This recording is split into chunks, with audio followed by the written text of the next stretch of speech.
Representative Bolger. Since ito, uniform naman ang taas na babak na. So therefore, itong part na to, kailangan lang yan ng 8, di ba? 4 feet lang naman yan. Di ba siya nagbabago all throughout? So yung height natin dito is dy. This is changing na yung height natin. Okay, so therefore, para makuha yung hanapin muna natin yung value ng dv. dv natin, since pag tinignan mo baga siya sa taas, or tinignan mo siya in 3D, cylindrical shape lang naman yan. Tama? Na ang height niya is dy. Tapos ang radius niya is 4 feet. Tama? So therefore, yung dv natin is equal sa,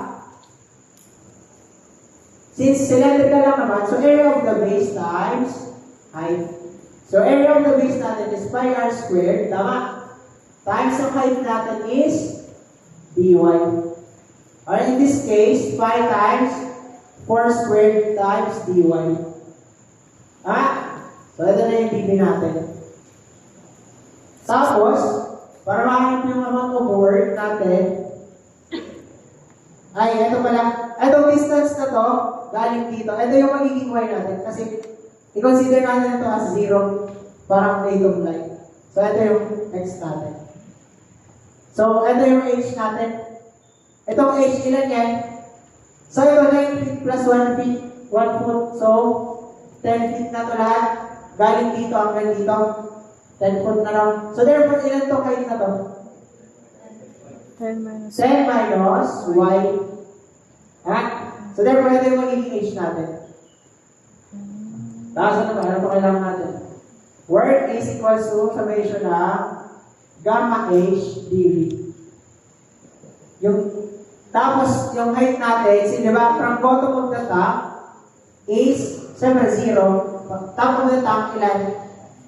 9. Tapos yung unit weight natin, since English measurement siya, so 62.4.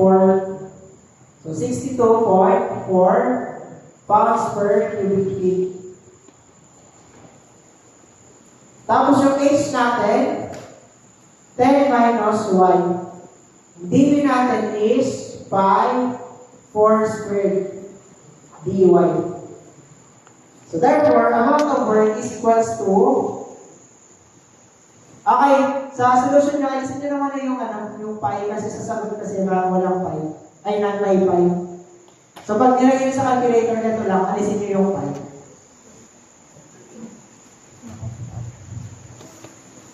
So yan.